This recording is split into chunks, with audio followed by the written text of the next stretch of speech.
Friends, చూడండి ఈరోజు ఏం చెప్పుకుందాం. కృష్ణమూర్తి కృష్ణమూర్తి గారు ఏం చెప్పారు ధ్యానం గురించి. అనేక సందర్భాల్లో అనేక రకాలుగా చెప్తారు.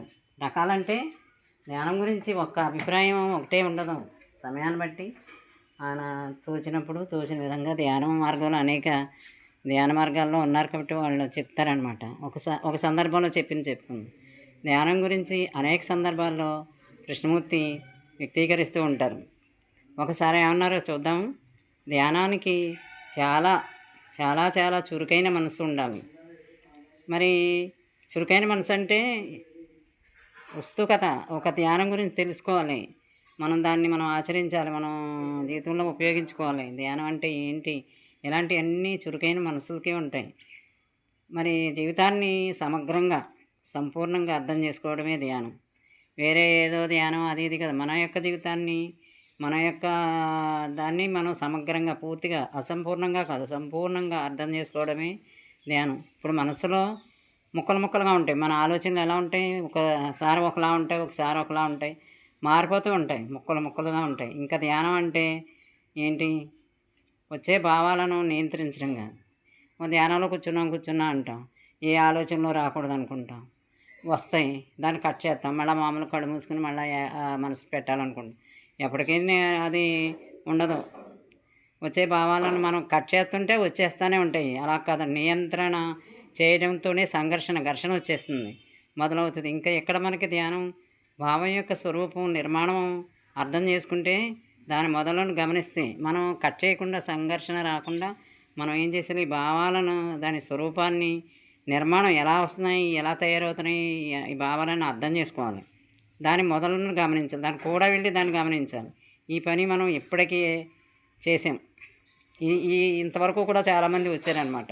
అప్పుడు భావన జోక్యం కలిగించుకోదు, మనల్ని మించి రాదు, తను జోక్యం చేసుకోదు మనతో. లేకపోతే వచ్చేస్తే ఒకదాని వెనుక ఒకటి వస్తాయన్నమాట. భావన నిర్మాణ స్వరూపాన్ని అర్థం చేసుకోవడమే ఈ మనలో ఈ ఆలోచనలు ఎలా వస్తున్నాయి, ఈ భావాలు ఎలా వస్తున్నాయని, అవి ఎలా నిర్మాణం అవుతున్నాయి, ఇలాంటి వాటిని అర్థం చేసుకోవడమే ధ్యానం. ప్రతి భావనను, మనలో వచ్చే ప్రతి ఆలోచనను ఎరిగి ఉండటం ధ్యానం. వచ్చే ప్రతి భావాన్ని ఇది సరైనది కాదు, ఇది కాదని కట్ చేసుకుంటాం, ఇది కాదు అంటూ మనం ఎప్పుడైతే మనం తీర్మానం చేసామంటే చేయకూడదు. చేయకుండా ఏం చేయాలి, దాన్ని ఎరిగి ఉండాలి. అంటే ఎరుక కలిగి అంటారే కదా, ధ్యాన మార్గంలో ఎరుక అని వస్తూ ఉంటుంది. ఎరగటం, గమనించడం, దానితో పాటు ముందుకి కదలటం. దాంతో అక్కడ ఆగిపోకూడదు. అది ఎక్కడికి వెళ్తుంది, ఈ భావం ఎక్కడికి వెళ్తుంది అని దాంతో కూడా మనం వెళ్ళటం, ముందుకు కదలటం. ఈ గమనించడంలోనే నిశ్శబ్దం పుడుతుంది. అక్కడ గమనించి నిశ్శబ్దం అయిపోద్దంట.